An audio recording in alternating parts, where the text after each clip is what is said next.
All right, I hope that gave you a little bit of practice with the SpreadRest syntax. Now let me just show you what I would do to complete this exercise. All right, so first we'll take and we'll combine the scores array into a new array. So I'm just going to call that new scores. And then all we want to do is put our square brackets because we're creating a new array. And then to include both of these into our new array, and we want to include the scores 2 first, we'll go ahead and put that in there. But in order that we don't create an array of arrays, we need to use the spread syntax to address each of the elements from that array individually. Comma, and then we'll include the second one. Scores 1. All right. And that's all going to be assigned to new scores, which I've made as a const. I don't want it overwritten, so that's the reason I use that instead of let. All right, let's go ahead and take a look at that really quick. I'll save that. And all I want to do is take a look at new scores, make sure those are together.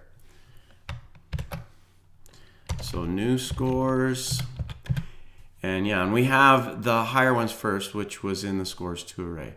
And so that's working for us. Now this is also a different array from the other two, obviously, because we've combined those. So if we update this, it's not going to affect anything else. All right, now back here. Make a copy of the user1 object, then add a second score to that new object. So I'm going to make user1 copy. That's what we'll call that.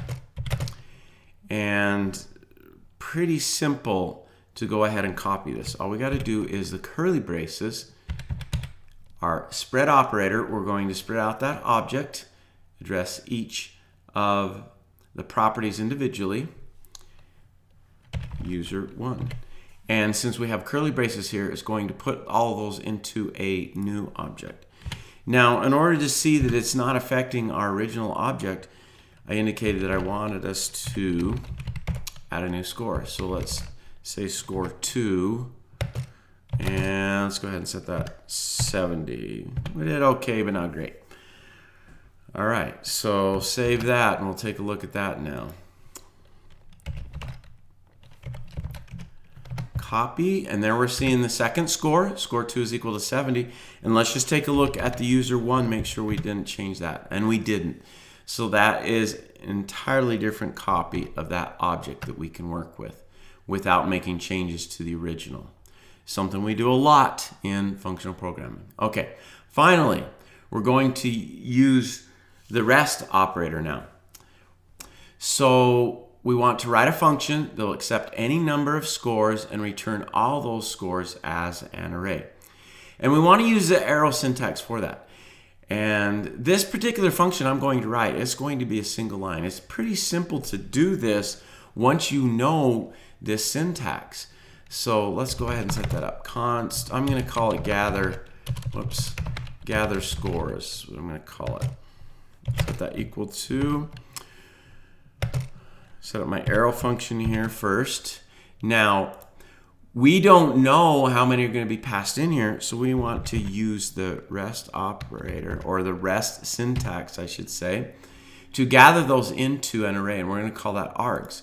And then, as I indicated, we simply want to return that. So in an arrow function, it automatically returns, and so we can just put args at the end here, and that is really all it takes. Now, just to test this to make sure it's working, I'm going to create another scores array, and I'm going to use gather scores to do that. And let's go ahead and pass in a few scores here, 50, 60, 70. That's what we'll pass in. And that should be returned as an array. So our scores 3 should now be another array of scores. So save that, and let's take a look at scores 3. And yep, we're seeing those scores that we passed in. So there we go. Really quick exercise, but it gave you a chance to use that new syntax that we talked about in case you haven't used it in the past.